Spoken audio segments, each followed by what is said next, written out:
जुबा में महके ये तीमान सा, दिल में बसता है ये ईमान सा, रंगों में बहता है बन के लहू शहरे लखनऊ।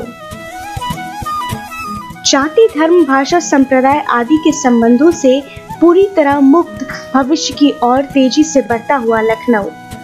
भारत एक ऐसा देश है जहां इतिहास को पौराणिक कथाओं के रूप में संरक्षित किया जाता रहा है, जो हमें हजारों साल पहले घटी कई महत्वपूर्ण घटनाओं के बारे में बताते हैं। उन्हीं घटनाओं में से एक कथा लखनऊ की भी है। इस शहर का नाम लखनऊ कैसे पड़ा, इसे समझने के लिए हमें पौराणिक घटनाओं का जिक्र करना ही पड़ेगा। अयोध्या राजधानी थी कौशल प्रदेश की, जहां राम राज्य की स्थापना हो चुकी थी।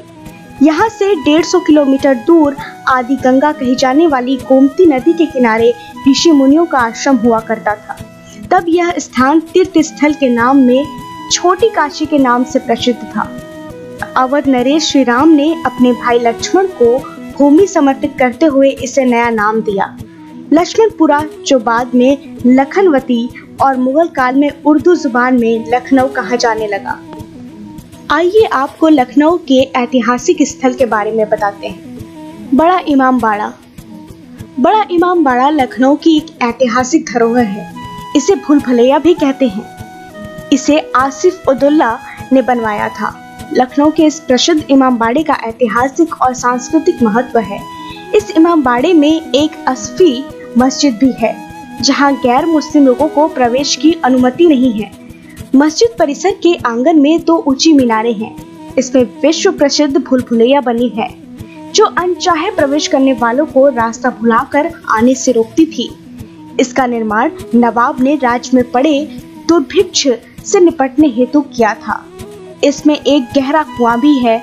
एक कहावत है कि जिसे ना दे मौला उसे दे असफ उद्दौला। रूमी दरवाजा। लखनऊ में बड़ा इमामबाड़ा की तर्ज पर ही रूमी दरवाजे का निर्माण भी अकाल राहत प्रोजेक्ट के अंतर्गत किया गया है। नवाब अशरफुद्दौला ने यह दरवाजा 1783 ईस्वी में अकाल के दौरान बनवाया था, ताकि लोगों को रोजगार मिल सके। अवध वास्तुकला के प्रतीक इस दरवाजे को तुर्किश गेटवे कहा जाता है। यह इमारत 7 फीट ऊंची है। छोटा इमामबाड़ा। छोटा इमामबाड़ा या छोटा श्रयान लखनऊ में स्थित एक भव्य स्मारक है। इसे हुसैनाबाद इमामबाड़ा भी कहा जाता है। इस इमामबाड़ा को 1838 में मोहम्मद अली शाह के द्वारा बनवाया गया था, जो अवध के तीसरे नवाब थे। यह इमामबाड़ा लखनऊ के पुराने क्षेत्र चौक के पास में ही स्थित है। घंटाघर। लखनऊ का घंटाघर भारत का सबसे ऊंचा घंटाघर है। इसे ब्रिटिश वास्तुकला के सबसे बेहतरीन नमूनों में माना जाता है। 221 फीट ऊंचे इस घंटाघर का निर्माण नवाब नसरुद्दीन हैदर ने सर जॉर्ज कपूर के आगमन पर बनवाया था। वे संयुक्त अवध प्रांत के प्रथम लेफ्टिनेंट कर्नल थे। सतखंडा। अवध के नवाब नासिर उद दौला ने 9 मंजिला इमारत के बारे में सोचा था, जिसका नाम वह नौखंडा रखना चाहते थे। वह चाहते थे कि यह टावर सबसे ऊंचा हो और दुनिया का 8वां आश्चर्य बने, जिसे दुनिया में बेबीलोन के टावर या पीसा की मीनार जितनी ख्याति प्राप्त हो। जामा मस्जिद। जामा मस्जिद उत्तर प्रदेश के लखनऊ शहर में स्थित है और इसे जामी मस्जिद भी कहा जाता है। जामी मस्जिद लखनऊ की सबसे बड़ी मस्जिद है। जामी मस्जिद की छत के अंदरूनी हिस्से में खूबसूरत चित्रकारी देखी जा सकती है। छोटा इमामबाड़े के पश्चिम दिशा में जामी मस्जिद स्थित है। इस मस्जिद का निर्माण मोहम्मद शाह ने शुरू किया था, लेकिन 1840 में उनकी मृत्यु के बाद उनकी पत्नी ने इसे पूरा करवाया। रेजिडेंसी। इस भवन का निर्माण भी नवाब अशरफुद्दौला ने कराया था। इस इमारत को बनाने की शुरुआत 1780 में हुई थी और 1800 में बनकर तैयार हुई। 1857 में आजादी की लड़ाई के बाद अंग्रेजों ने इस पर कब्जा कर लिया और इसमें अपना निवेश बनवाया, तो इसका नाम रेजिडेंसी पड़ गया। इस इमारत की दीवारें आजादी की लड़ाई की गवाह हैं। यह एक कब्रगाह है, जिसमें गदर के दौरान मारे गए लोगों को दफनाया गया है। सुबह 9 से शाम 5:30 बजे तक यह पर्यटकों के लिए खुला रहता है। यहाँ बना खूबसूरत लॉन इसकी खूबसूरती को और भी बढ़ा देता है। छतर मंजिल। राजधानी लखनऊ ऐतिहासिक धरोहरों का शहर है। यहाँ की इमारतों का इतिहास दुनिया भर में मशहूर रहा है। ऐसे ही ऐतिहासिक धरोहर है छतर मंजिल। छतर मंजिल को छाता पैलेस भी कहा जाता है क्योंकि इसकी गुंबद छातानुमा आकार की है। इस पैलेस का इतिहास चारों तरफ फैला हुआ है। इस महल को कई शासकों ने अलग अलग समय पर बनवाया। सबसे पहले जनरल क्लाउड मार्टिन ने 1781 में अपने निवेश स्थान के रूप में बनवाया था, जो गोमती नदी के तट पर स्थित था। बाद में इसे नवाब सादत अली खान के द्वारा खरीद लिया गया था। ला मार्टिनियर कॉलेज। ला मार्टिनियर की खूबसूरत इमारत का बॉलीवुड भी दीवाना है। इस कैंपस में अब तक शतरंज के खिलाड़ी, गदर एक प्रेम कथा, अनवर, अलवेज, कभी कभी सहित कई हिट फिल्मों की शूटिंग हो चुकी है। हालांकि बच्चों की पढ़ाई के चलते यहाँ शूटिंग में काफी परेशानियां होती हैं। फिर भी इमारत की भव्यता और खूबसूरती पर फिदा निर्माता निर्देशक इसे बर्दाश्त करने को तैयार रहते हैं। बेगम हजरत महल पार्क। वाजिद अली शाह की बेगम की स्मृति में उनके नाम पर ही बनाया गया था। यह पार्क शहर के केंद्र में होटल क्लॉक अवध के पास में स्थित है। जब नवाब को कलकत्ता भेज दिया गया था तो बेगम हजरत महल ने ही लखनऊ के मामलों का प्रभार संभाला था। उन्होंने अंग्रेजों के खिलाफ बहादुरी से जंग लड़ी थी और इसके चलते उन्हें नेपाल में शरण लेनी पड़ी थी। बाद में 1879 में उनकी मृत्यु हो गई थी। सफेद बरादरी, जिसका अर्थ है श्वेत वर्ण का 12 द्वारों वाला महल, उत्तर प्रदेश की राजधानी लखनऊ में केसरबाग मोहल्ले में स्थित एक श्वेत संगमरमर निर्मित महल है, जिसका निर्माण वाजिद अली शाह ने करवाया था। सफेद बरादरी का निर्माण अवध के तत्कालीन नवाब वाजिद अली शाह ने मातमपुर्शी के महल के रूप में बनवाया था। दिलकुशा कोठी। दिलकुशा कोठी लखनऊ के दिलकुशा क्षेत्र में गोमती नदी के तट पर स्थित है।